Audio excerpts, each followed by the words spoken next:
Okay, I can start. Chapter 11, The Mystery of Sex Transmutation, the 10th step towards riches.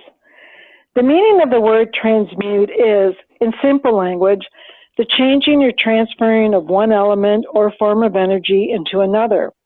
The emotion of sex brings into being a state of mind. Because of ignorance on the subject, this state of mind is generally associated with the physical, and because of improper influences to which most people have been subjected in acquiring knowledge of sex, things essentially physical have highly biased the mind. The emotion of sex has back of it the possibility of three constructive potentialities. They are, 1, the perpetuation of mankind. 2, the maintenance of health. As a therapeutic agency, it has no equal. 3, the transformation of mediocrity into genius through transmutation. Sex transmutation is simple and easily explained. It means the switching of the mind from thoughts of physical expression to thoughts of some other nature. Sex desire is the most powerful of human desires. When driven by this desire, men who develop keenness of imagination, courage, willpower, persistence, and creative ability unknown to them at any other time, or at other times. So strong and impelling is the desire for sexual contact that men freely run the risk of life and reputation to indulge in it.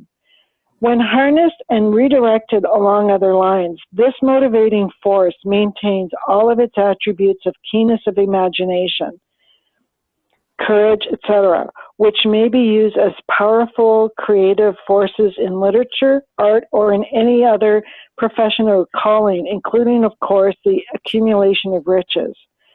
The transmutation of sex energy calls for the exercise of willpower, to be sure, but the reward is worth the effort. The desire for sexual expression is inborn and natural. The desire cannot and should not be submerged or eliminated, but it should be given an outlet through forms of expression which enrich the body, mind, and spirit of man. If not given this form of outlet through transmutation, it will seek outlets through purely physical channels. A river may be dammed and its water controlled for a time, but eventually it will force an outlet. The same is true for the emotion of sex. It may be submerged and controlled for a time, but it is the very nature causes it to be ever seeking means of expression. If it is not transmuted into some creative effort, it will find a less worthy outlet. Fortunate indeed is a person who has discovered how to give sex emotion an outlet through some form of creative effort, for he has, by that discovery, lifted himself to the status of a genius. Yeah, that's it. Scientific research has disclosed these significant facts. 1, the men of greatest achievement are men with highly developed sex natures, men who have learned the art of sex transmutation. 2, the men who have accumulated great fortunes and achieved outstanding recognition in literature, art, industry, architecture, and the professions were motivated by the influence of a woman. The search from which these astounding discoveries were made went back through the pages of biography and history for more than 2,000 years. Whether there was evidence available in connection with the lives of men and women of great achievement, it indicated most convincingly that they possess highly developed sex natures. The emotion of sex is an irresistible force against which there can be no such opposition as an immovable body. When driven by this emotion, men become gifted with a superpower for action. Understand this truth, and you will catch the significance of the statement that sex transmutation will lift one to the status of a genius. The emotion of sex contains the secret of creative ability. Destroy the sex glands, whether in the man or beast, and you have removed the major source of action. For proof of this, observe what happens to any animal after it has been castrated. A bull becomes as docile as a cow after it has been altered sexually. Sex alteration takes out the male, whether man or beast, all the fight that was in him. Sex alteration for the female has the same effect. The 10 mind stimuli. The human mind responds to stimuli through which it may be keyed up to high rates of vibration known as enthusiasm, creative imagination, intense desire, etc. The stimuli to which the mind responds most freely are 1. The desire for sex expression, 2. Love, 3. The burning desire for fame, power, or financial gain, money, 4. Music, 5. Friendship between either those of the same sex or those of the opposite, 6. A mastermind alliance based upon the harmony of 2 or more people who ally themselves for spiritual and temporal advancement, 7. Mutual suffering, such as the experience by people who are persecuted, 8. Autosuggestion, 9. Fear, 10. Narcotics and alcohol. The desire for sex expression comes at the head of the list of stimuli, which most effectively step up the vibrations of the mind and start the wheels of physical action. 2 of these stimuli are natural and constructive, or 8, I should say. 2 are destructive. The list is here presented for the purpose of enabling you to make a comparative study of the major sources of mind stimulation. From this study, it will be readily seen that the emotion of sex is, by great odds, the most intense and powerful of all mind stimuli. This comparison is necessary as a foundation for proof of the statement that transmutation of sex energy may lift one to the status of a genius. Let us find what constitutes a genius. Some wiseacre has said that a genius is a man who wears long hair, eats queer food, lives alone, and serves as a target for the joke makers. That's an eccentric.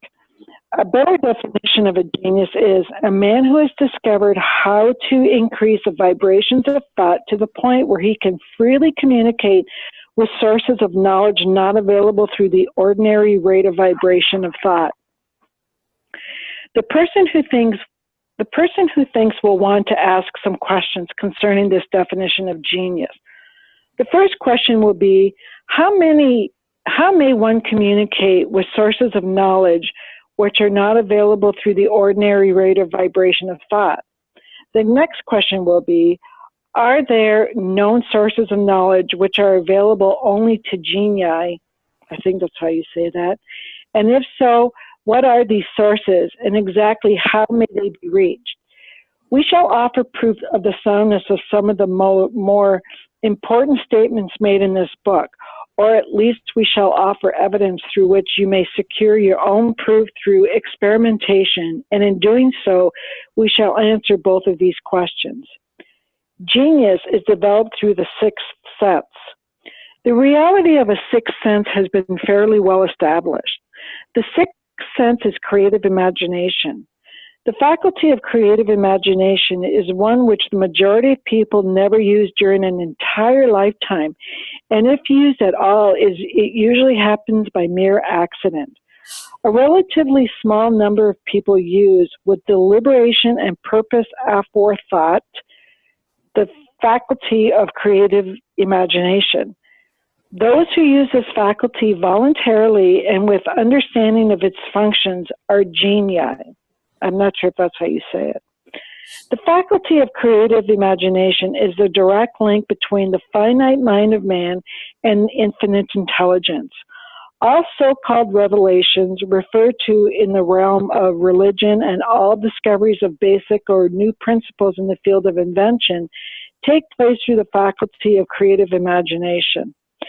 When ideas or concepts flash into one's mind through what is popularly called a hunch, they come from one of two of the following sources. One or more of the following sources. 1, infinite intelligence. 2, one subconscious mind, wherein is stored every sense impression, and thought impulse which ever reached the brain through any of the five senses. 3.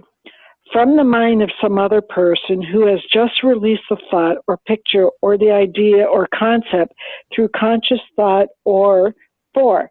From the other person's subconscious storehouse. There are no other known sources from which inspired ideas or hunches may be received. The creative imagination functions best when the mind is vibrating due to some form of mind stimulation at an exceedingly high rate. That is, when the mind is functioning at a rate of vibration higher than that of ordinary normal thought. When brain action has been stimulated through one or more of the 10 mind stimulants, it has the effect of lifting the individual far above the horizon of ordinary thought and permits him to envision distance, scope, and quality of thoughts not available to the lower plane, such as that occupied while one is engaged in the solution of the problems of business and professional routine. When lifted to this higher level of thought, through any form of mind stimulation, an individual occupies, relatively, the same position as one who has ascended in an airplane to a height from which he may see over and beyond the horizon line which limits his vision while on the ground. Moreover, while on this higher level of thought, the individual is not hampered or bound by any of the stimuli which circumscribe and limit his vision while wrestling with the problems of gaining the 3 basic necessities of food, clothing, and shelter. It is in the world of thought in which the ordinary work-a-day thoughts have been as effectively removed as are the hills and valleys and other limitations of physical vision when he rises in an airplane. While on this exalted plane of thought, the creative faculty of the mind is given freedom for action. The way has been cleared for the sixth sense to function. It becomes receptive to ideas which could not reach the individual under any other circumstances. The sixth sense is a faculty which marks the difference between a genius and an ordinary individual. The creative faculty becomes more alert and receptive to vibrations originating outside the individual's subconscious mind. The more this faculty is used and the more the individual relies upon it and makes demands upon it for thought impulses. This faculty can be cultivated and developed only through use. Someone else want to take over? I'll take it since Nicole may not be capable. Yep, I just need water. That which is known as one's conscious operates entirely through the faculty of the sixth sense. The great artists, writers, musicians, and poets become great because they acquire the habit of relying upon the still small voice which speaks from within through the faculty of creative imagination. It is a fact well known to people who have keen imaginations that their best ideas come through so-called hunches. There is a great orator who does not attain to greatness until he closes his eyes and begins to rely entirely on the faculty of creative imagination. When asked why he closed his eyes just before the climaxes of his oratory, he replied, "I do it because then I speak through ideas which come to me from within." One of America's most successful and best-known financiers followed the habit of closing his eyes for 2 or 3 minutes before making a decision. When asked why he did this, he replied, "With my eyes closed, I am able to draw upon a source of superior intelligence." The late Dr. Elmer R. Gates of Chevy Chase, Maryland, created more than 200 useful patents, many of them basic, through the process of cultivating and using the creative faculty. His method is both significant and interesting to one interested in attaining to the success of genius, in which category Dr. Gates unquestionably belonged. Dr. Gates was one of the really great, though less publicized, scientists of the world. In his laboratory, he had what he called his personal communication room. It was practically soundproof and so arranged that all light could be shut out. It was equipped with a small table on which he kept a pad of writing paper. In front of the table on the wall was an electric push button which controlled the lights. When Dr. Gates desired to draw upon the forces available to him through his creative imagination, he would go into this room, seat himself at the table, shut off the lights, and concentrate upon the known factors of the invention on which he was working, remaining in that position until ideas began to flash into his mind in connection with the unknown factors of the invention. On one occasion, ideas came so fast that he was forced to write for almost 3 hours. When the thoughts stopped flowing and he examined his notes, he found they contained a minute description of principles which had not a parallel among the known data of the scientific world. Moreover, the answer to his problem was intelligently presented in those notes. In this manner, Dr. Gates completed over 200 patents, which had been begun but not completed by half-baked brains. Evidence of the truth of this statement is in the United States Patent Office. Dr. Gates earned his living by sitting for ideas for individuals and corporations. Some of the largest corporations in America paid him substantial fees by the hour for sitting for ideas. The reasoning faculty is often faulty because it is largely guided by one's accumulated knowledge.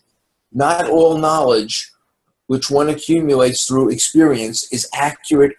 Ideas received through the creative faculty are much more reliable for the reason that they come from sources more reliable than any which are available to the reasoning faculty of the mind.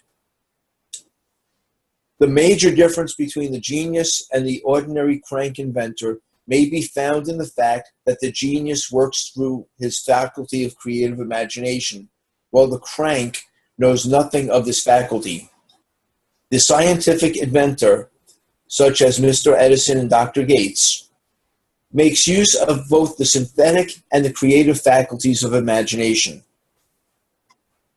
For example, the scientific inventor or genius begins an invention by organizing and combining the known ideas or principles accumulated through experience. Through the synthetic faculty, the reasoning faculty. If he finds this accumulated knowledge to be insufficient for the completion of his invention, he then draws upon the sources of knowledge available to him through his creative faculty.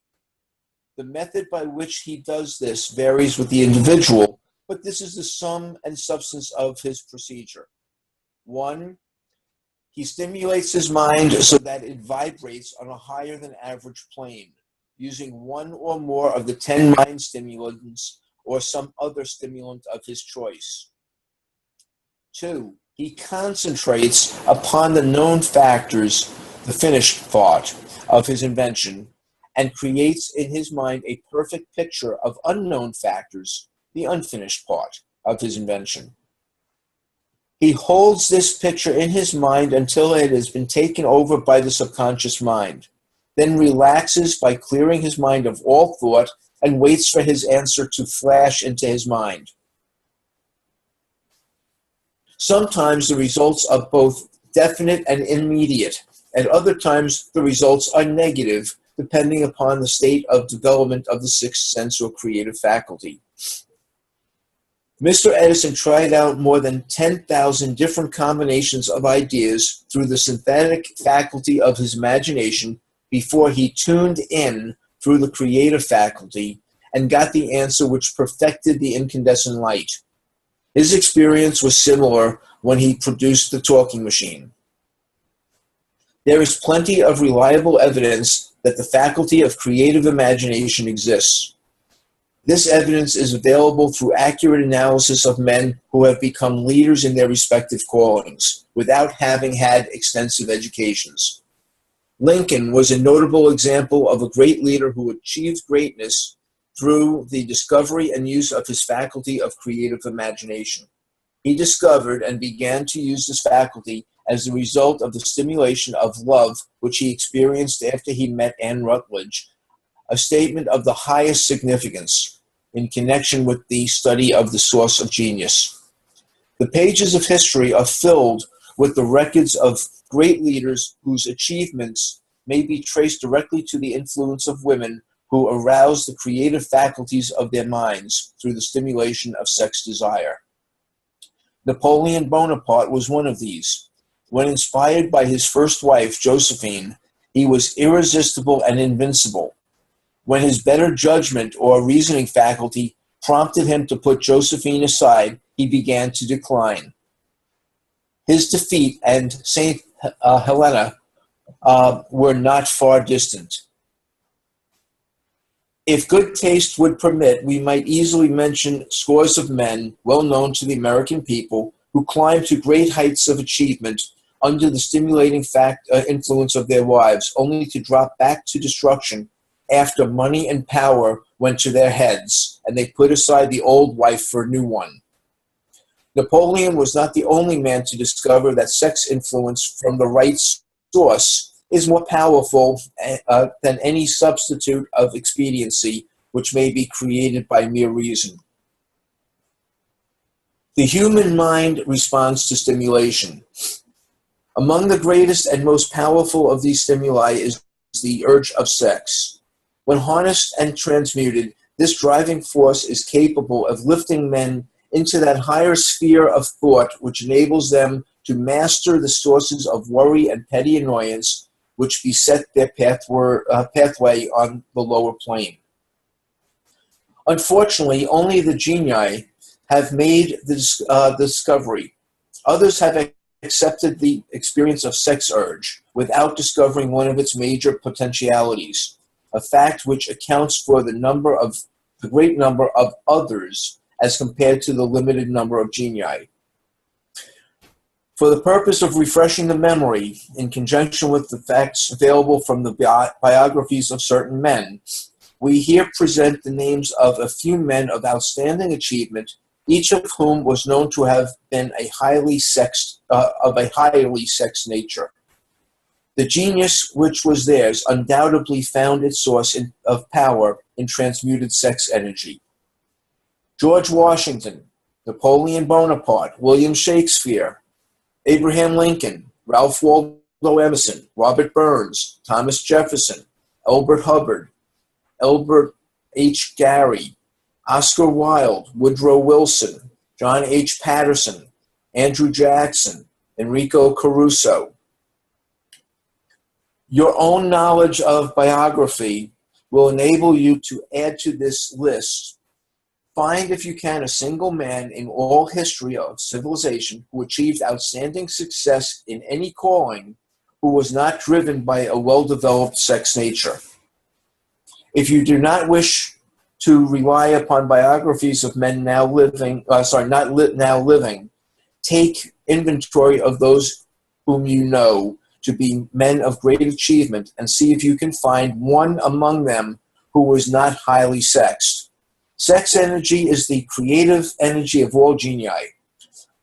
There has never been and never will be a great leader, builder, or artist lacking in this driving force of sex. Surely no one will misunderstand these statements to mean that all who are highly sexed are genii. Man attains to the status of genius only when and if he stimulates his mind so that it draws upon the forces available through the creative faculty of the imagination. Chief among the stimuli with which this stepping up of the vibrations may be produced is sex energy. The mere possession of this energy is not sufficient to produce a genius. The energy must be transmuted from desire for physical content into some other form of desire and action before it will lift one to the status of genius. Nicole, would you like to finish the last 4 lines? I would love to. Thanks, Bill. Far from becoming genii because of great sex desires, the majority of men lower themselves through misunderstanding the misuse of this great force to the status of the lower animals. Well done. Thank you. Yes, very well. I couldn't resist. Now, I got to tell you, I laughed when I read line 384, the way it starts. Surely no one will misunderstand these statements to mean that all who are highly sexed are genii. I just laughed because I thought, I know so many guys that were going, I'm a genius. Like, no, you're not. So I just thought that was really cute. How he's like, surely you just. Anyway. Yeah, I thought you were laughing because they would have to be a genius to be able to transmute it. Yep. I was like, yeah. I'll keep it clean. This is being recorded. And that's why I will not mention some of the names that came to mind. But it is true, though. Like a lot of those successful men, they have that sparkle in their eye. They have that charisma, that energy, don't they? Yes. Yes. Yeah, and it's good to know that they're using it for a productive means.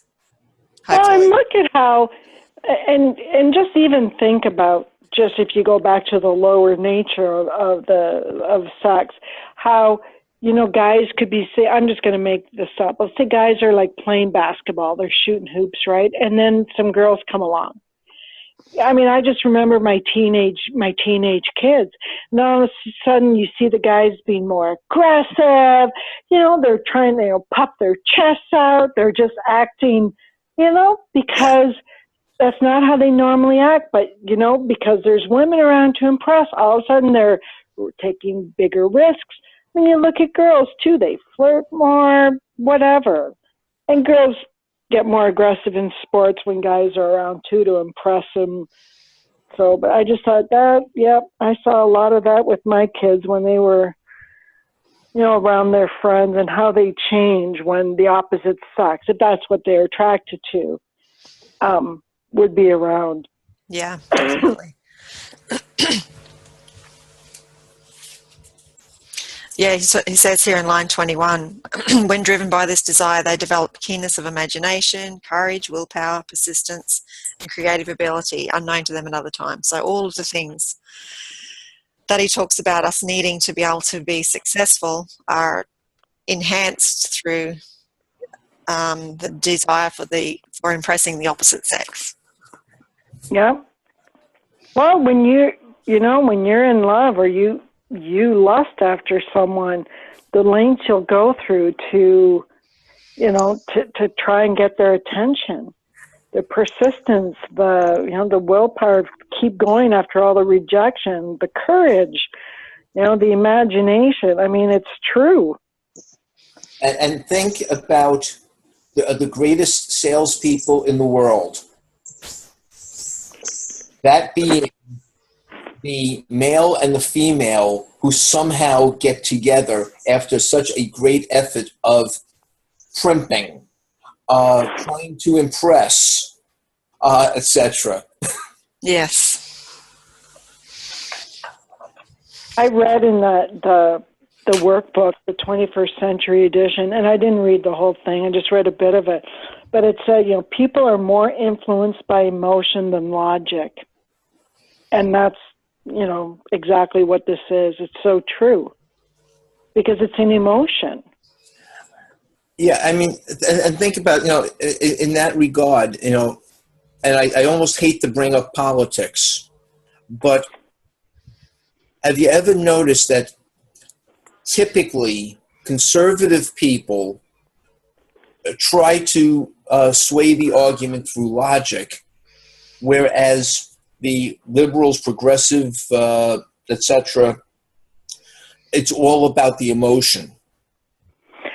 Well, I think what it is there, just my observation, I think it's more, I think what I've observed is it's the liberal tends to go more after the emotional, the social things, whereas the conservative goes more after the logical.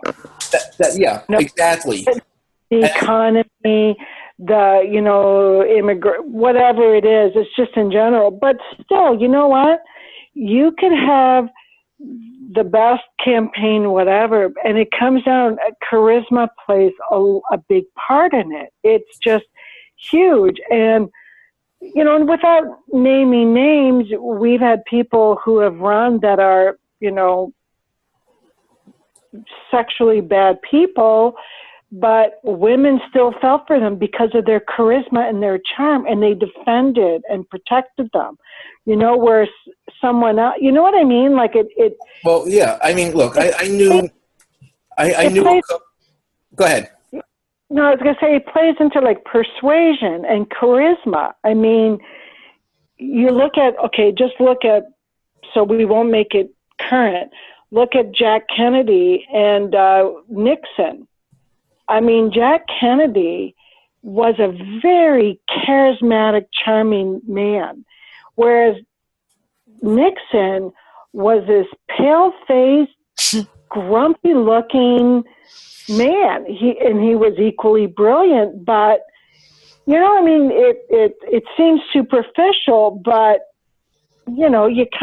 people were gravitated towards Kennedy.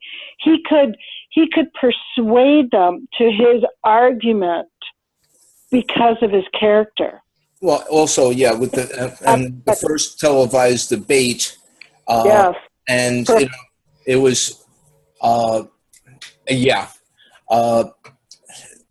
was the disaster for Nixon. Yeah, because Kennedy was tanned and good looking and had put a little makeup on, and Nixon didn't, so he just looked white and blech. Right. Okay, so I knew a couple. Because of my IT connections, I knew this one couple. He had done something rather nice within IT, and the couple was invited to a dinner that included Clinton, Bill Clinton. And the wife was, going into that dinner was, oh my God, I have to go and be near him. And she came back and was like, loved him. Yeah, exactly. Had a crush on him. I've heard the same. And there's other men like that.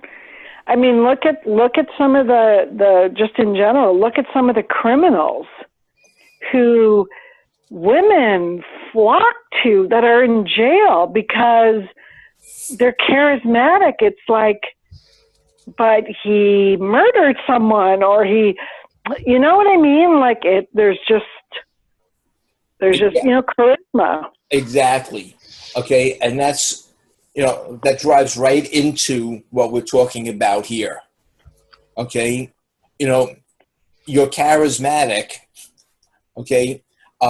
You have this sexual energy, and if you can focus that, you're going to go to a greatness. But even with a lot of them, that their focus may not be toward good, but they draw people to them and who then work with them toward the bad. Well, look at Manson? What was his name? Jones. Yeah. He, they were in where, I don't know where they were. Not Oklahoma, wasn't it? Yeah, but they went to a different country, Uganda, I think it was, or something like that. And he had this, following, this cult. Yeah. And when the authorities started to come down on him, he managed to get the 900 and some people there to drink poison. Right. Wow. That was the Kool-Aid. Yeah.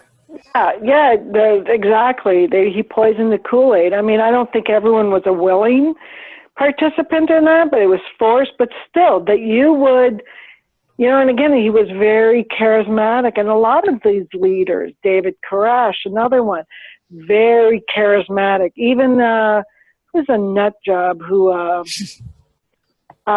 Charles Manson. Yeah. The way he, I mean, obviously, you know, maybe some, you know, intelligent women who feel good about their lives don't fall for it because, you know, they're a little bit more grounded in reality. But he was able to charm people, men and women. I mean, he got them to go murder, you know, Sharon Tate, and she was, what, 8.5 months pregnant, and I mean, it's just, and I mean, again, charisma. I don't get it. But it says here, you know, starts on line 42. The same is true of the emotion of sex. It may be submerged and controlled for a time, but its very nature causes it to be ever-seeking means of expression. If it is not transmuted into some creative effort, it will find a less worthy outlet. And so true. Like, you know, if you don't put it to good use, look at people who don't get their way. They don't get the woman they want, and the destructive nature they take. And it is, like he says in line 67 as well, it's an irresistible force. So, and then he goes on to talk about animals who are being castrated, and it takes that driving force away from them. So it's definitely a force that comes from within that needs to be expressed somehow. It's not going to go away. Yeah, and there's something else related to that. I have known several people who, through a poor marriage, were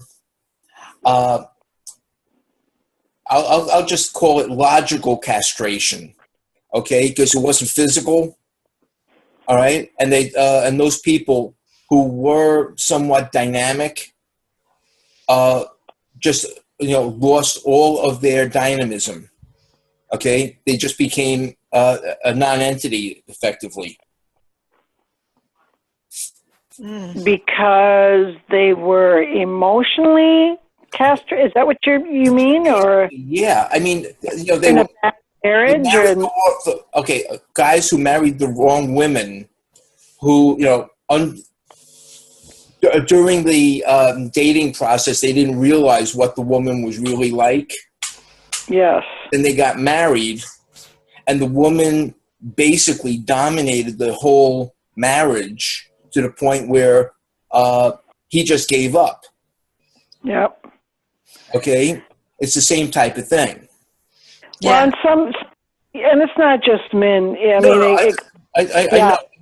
I was just, that was one example that I had.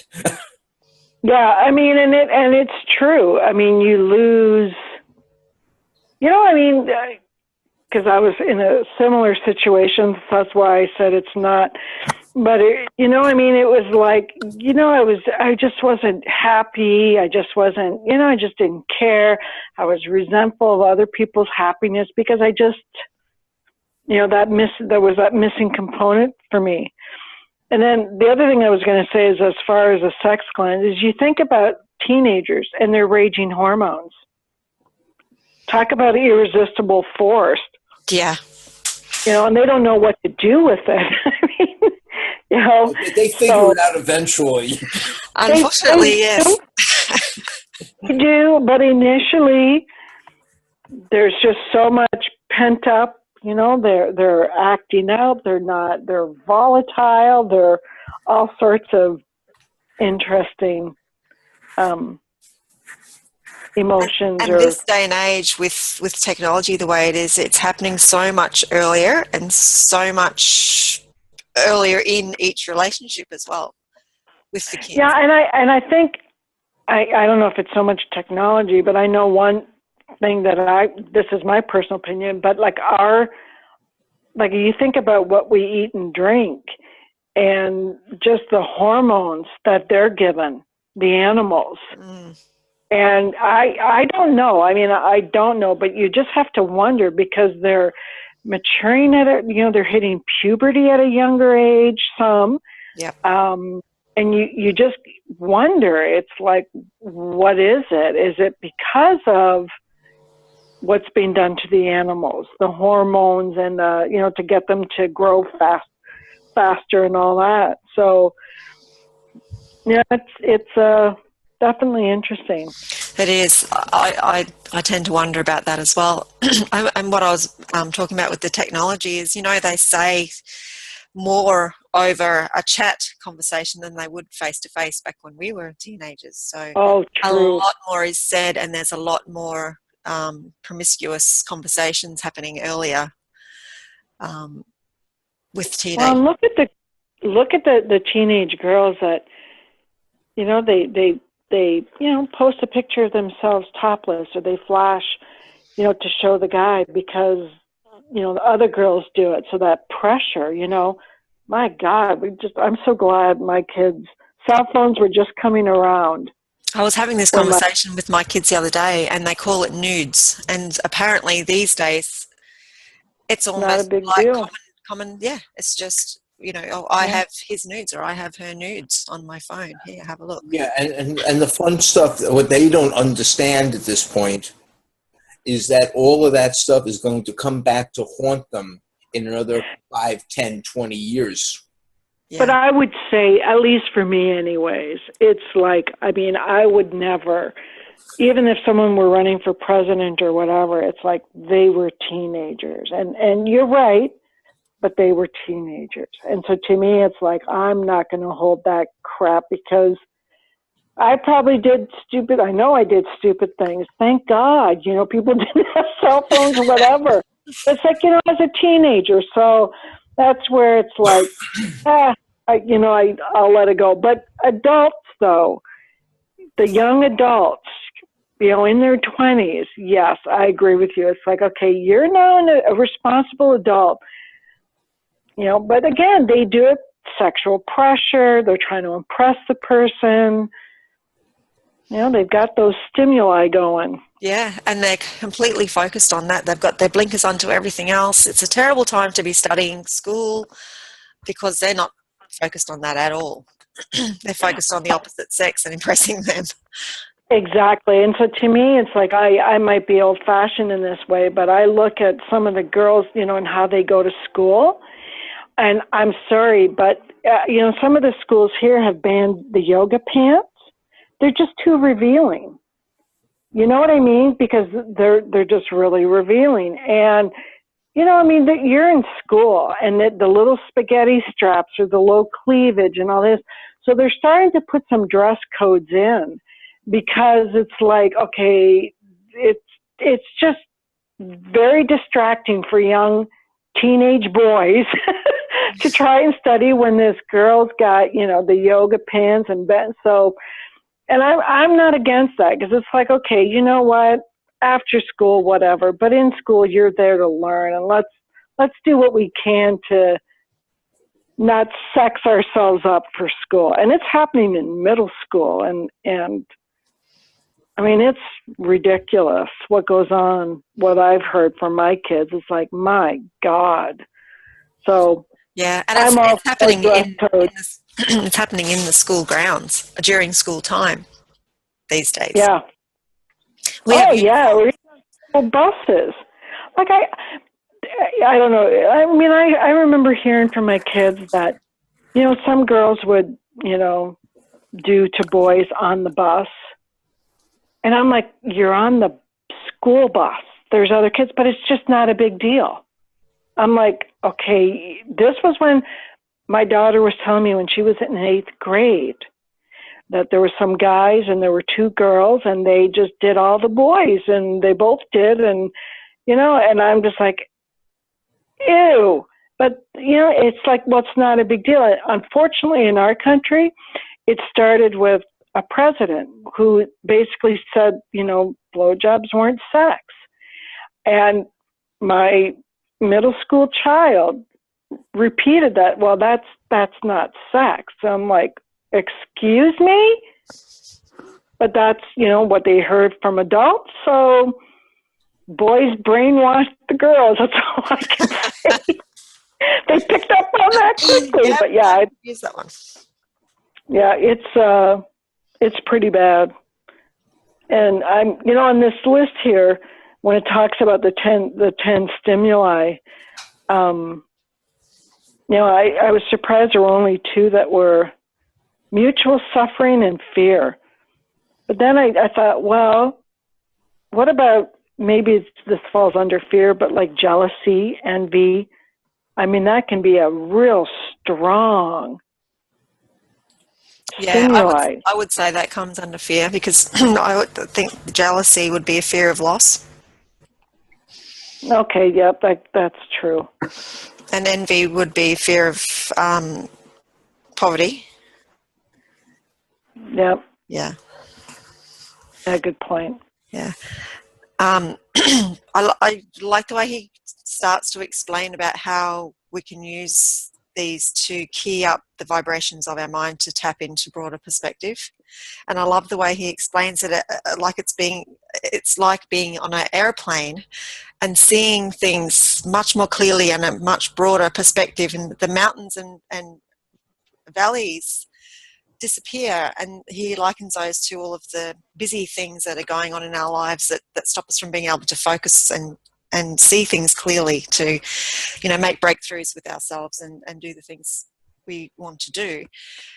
And I just love that illustration, because I can see how he understands that in his own mind, as when you're keyed up with your mind on that higher vibrational vibe or platform, you're tapping into a much broader perspective and more fuller knowledge of life, and you can see things much more clearly. Where did that start? Where did that start? Was that like 177? I see an airplane. So yeah, I'm going to have to reread that paragraph. You know, I had one question. Okay. And he talks, it's on line 137. He goes, the sixth sense is creative imagination. And I was like, you know, because that's not my definition of a sixth sense. And he's already discussed imagination. And I don't recall in the chapter on imagination him referring to it as a sixth sense. Do you guys, or am I not quite understanding what his point is? I don't remember him using that term there, but you know, if you really think about it, okay, you've got the two types of imagination. Okay, the synthetic, which basically allows you to combine known things into something that's a little bit different. Okay, and the creative, which is you know, something that came out of, for all intents and purposes, nowhere. Okay, it just hit your mind. Okay, so how do you define that? Okay, a hunch. Okay, a random thought that came to your mind without any known scientific experience, okay, or knowledge. Where did it come from? So how do you define that? Okay, you've got infinite intelligence. You know, you've got it's a sixth sense, if you will. Okay. Yeah. Yeah. In line 117, he says, talking about genius. Better definition of genius is a man who has discovered how to increase the vibration of thoughts to the point where he can freely communicate with sources of knowledge not available through the ordinary rate of vibration of thought. So thought is a vibrational energy, and you come into contact with thoughts that are on the same frequency that you're currently vibrating on yourself. So if you can cause your body and your own energy to vibrate on a higher frequency, then you can tap on into the thoughts on that frequency. And everything is consciousness, and then there is the everything is energy, and knowledge is everywhere, and thought is everywhere. Yeah. And we come into contact with things in this universe depending on the frequency we're on. So if we can get on a higher frequency, we can come into contact with higher frequency thoughts, and they're the ones that, like he says, your mind is a sending and receiving set. So we can receive the thoughts on that frequency. If we can get on that higher frequency, we can receive those higher frequency thoughts. Yeah. Now, I was in a Tony Robbins seminar, oh God, almost 20 years ago. And he had us doing an exercise where somebody was putting you into a position that reminded that person of an event that the other person had. Okay, so I was I'll say victim, and I was being put into a physical position, and at one point I could almost feel the wind in my face. Okay, I thought I was the way positioning was. I was holding onto the railing of a ship. Okay, the ship is moving. I could feel the wind. In reality, it was the person was riding a bicycle down a hill. Okay, but it was the same type of feeling, and I could almost feel the motion and the wind. Now, where did that come from? Okay, Nation.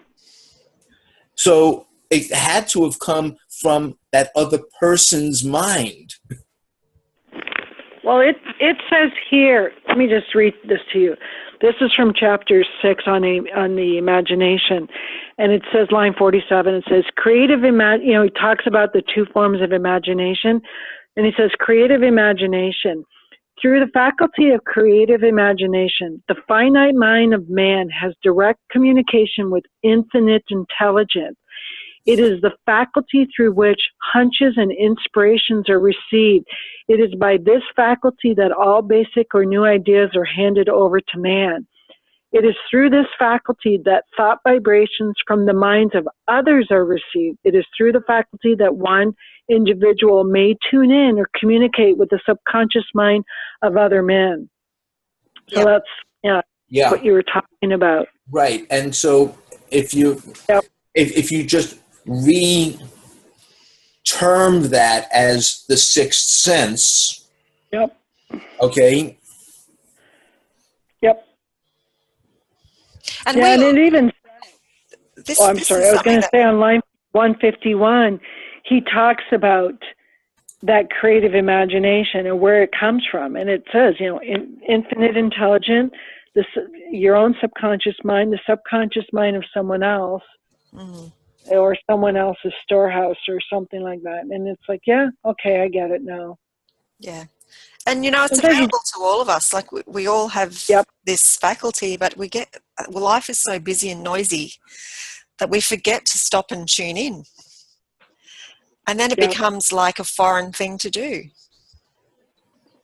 Yeah. And I've known women who are talking together.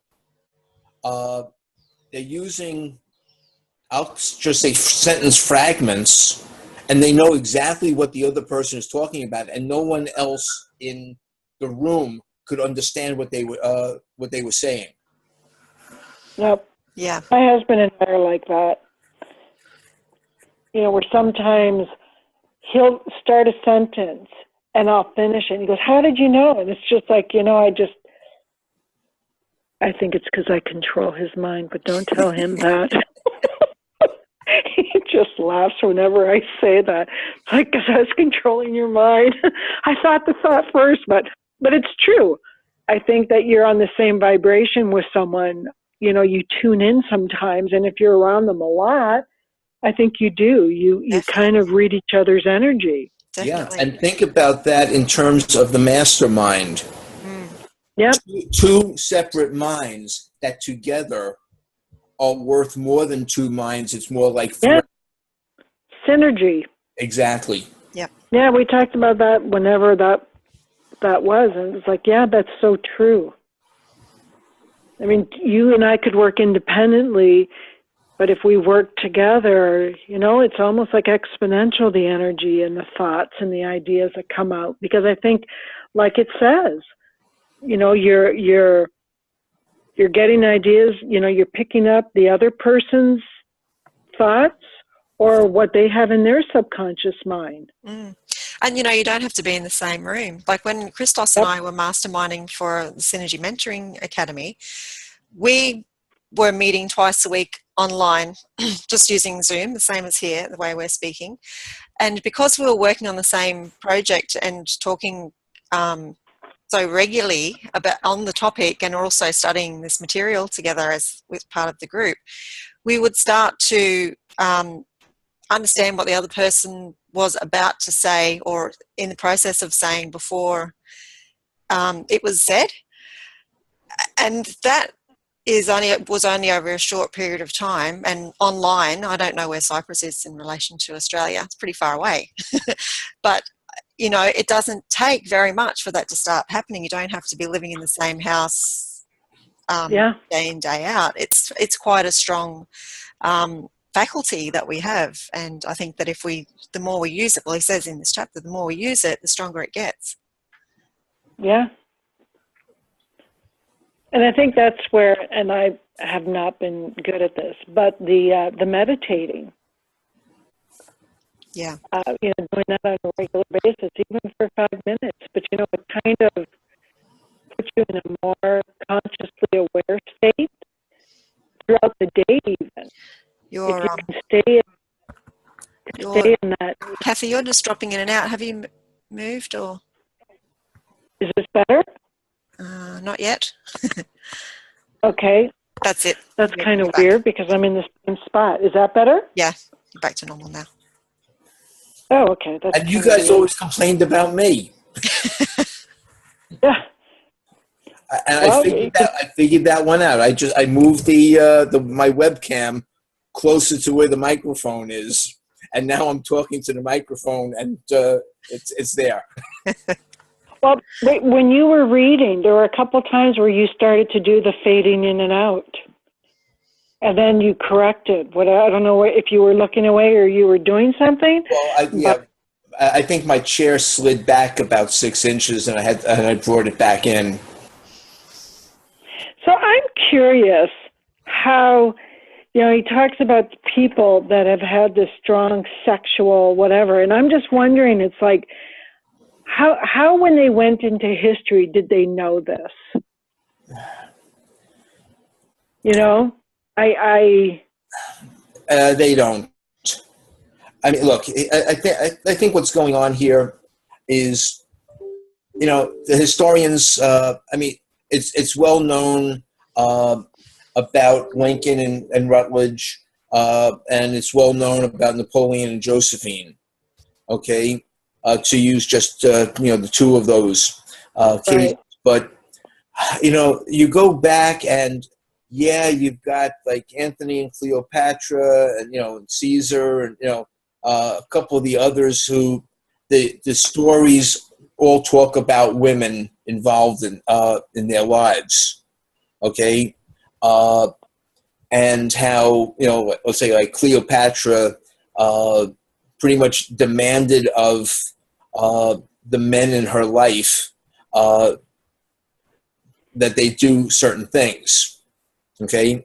Now, whether that was sex energy or just love, you know, on the part of the man, or what, I have no idea, but it would play into it. So they're only guessing at how sexual the people were, but there was definitely that sexual or love energy between those two people. Okay? Lust. What? Lust.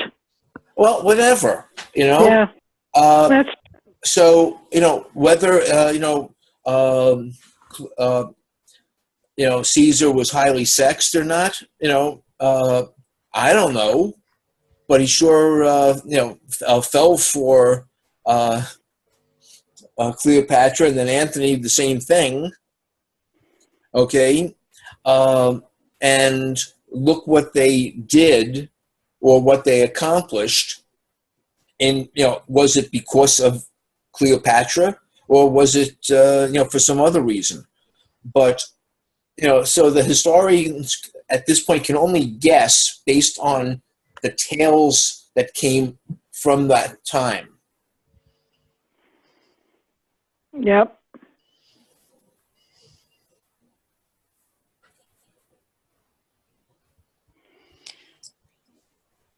And some people, most of the inventors use creative imagination too, and would sit for ideas. Thomas Edison would sit for Yep. ideas.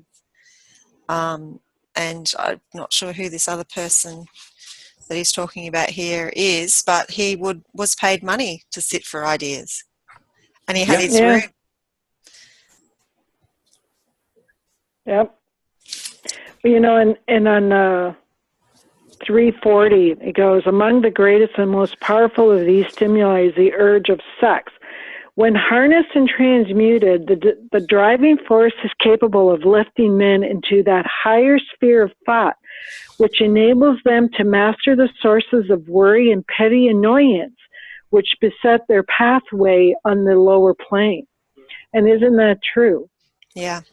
You know, instead of letting every day, they just use their creative imagination as their the sexual whatever, their driving force. You know, they developed the courage. They vibrated higher. They had that courage to go beyond their fears. That was interesting. Yeah, that's one thing I wrote here, like on line 373, goes, find if you can a single man in all of history of civilization who achieved outstanding success in any calling who was not driven by a well-developed sex nature. And I put down Jesus. I was thinking the same thing. So, but you know, some people think that he and Mary Magdalene, you know, he was. So who knows? Maybe he was performing all these miracles to impress a woman. I'm just like being facetious, but that's what came to my mind. Yeah, and you know the thing is that when you really think about it, you don't know. Okay, all you're getting is, you know, here are the stories from the Bible. Okay, so that's the history of him. But you don't know what he was, how he acted as he was a man, you know. He was obviously very charismatic because he had a lot of followers.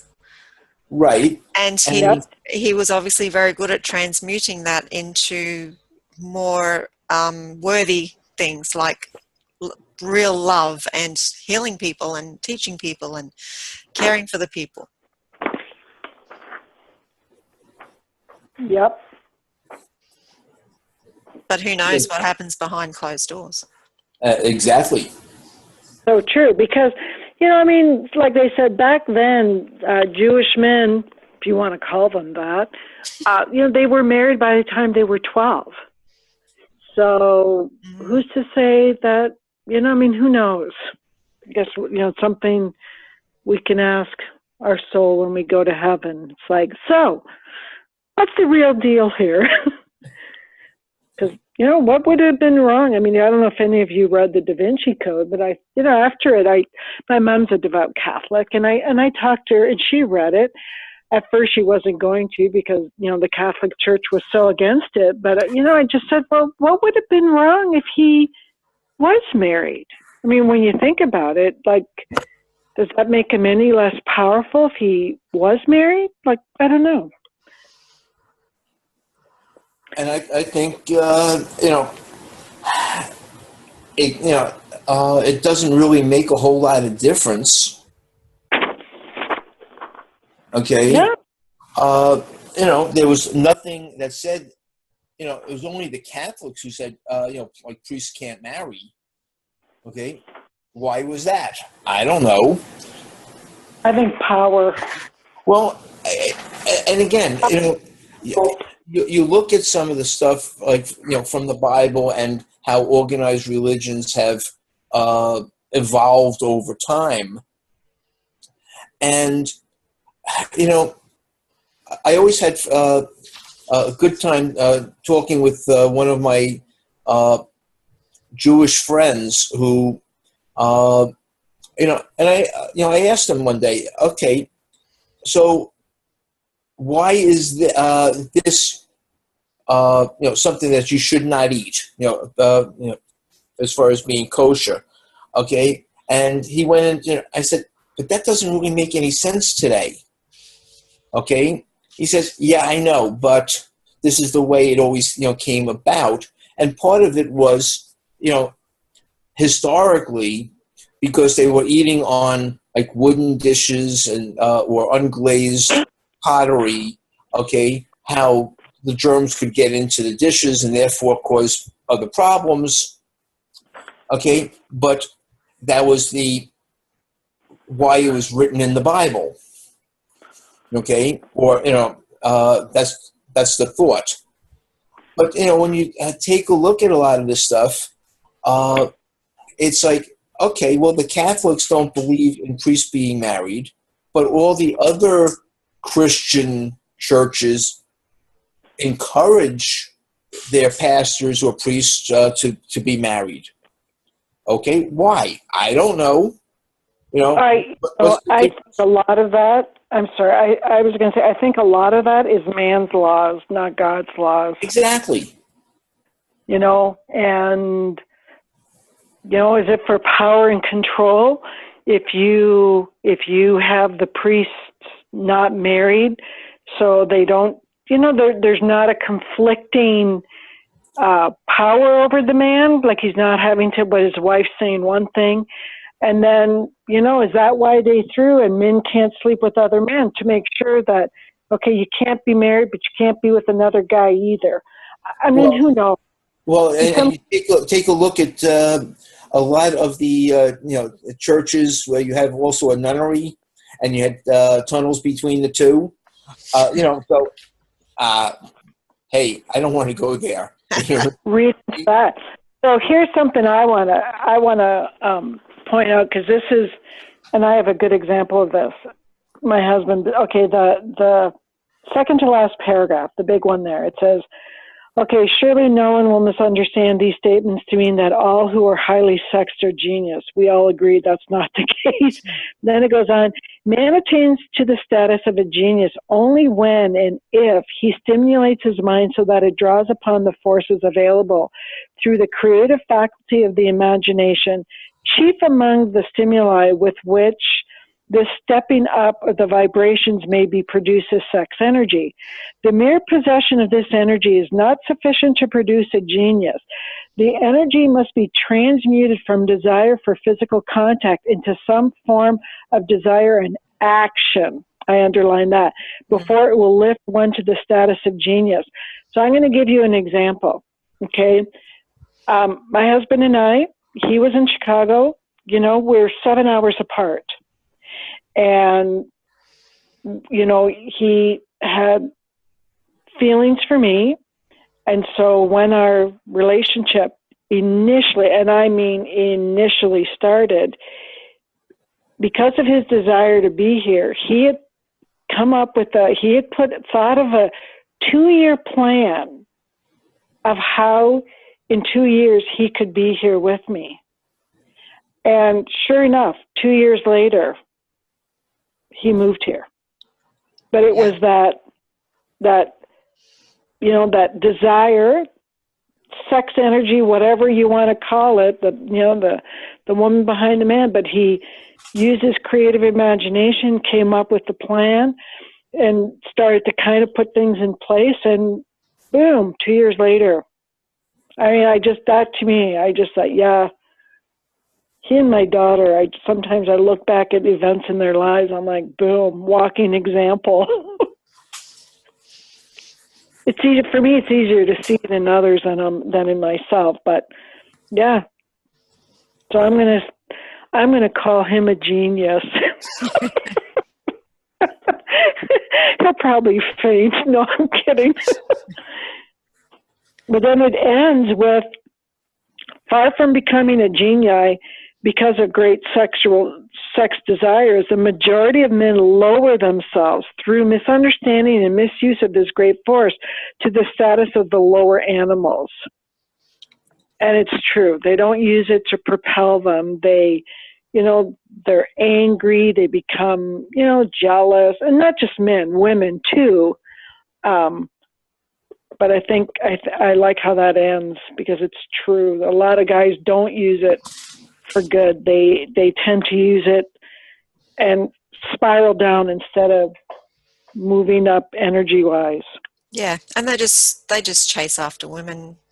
They don't have any, some men Yep. through this example, they're not thinking about it. They're just doing it. They're just following the feeling of wanting to do it and just going ahead and doing it with whoever they happen to bump into and who will ever take them on.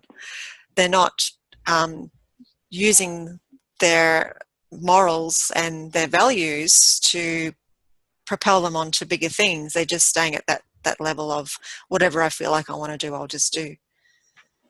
Well, and he even says, I got to find it, when he talks about the 10 mind stimuli, there's the desire for sex expression, and then 2 is love.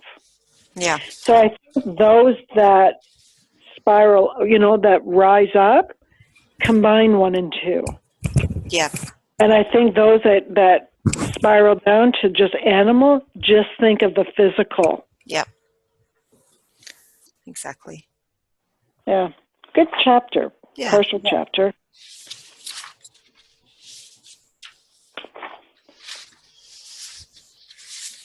And it's good to know that we can tap into that broader perspective whenever we want to.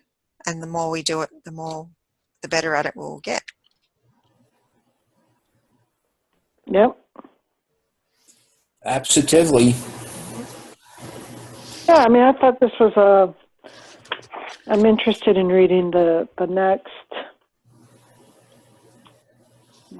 section. So I have a question. I don't know if we're done or not, but I have a question when we are done.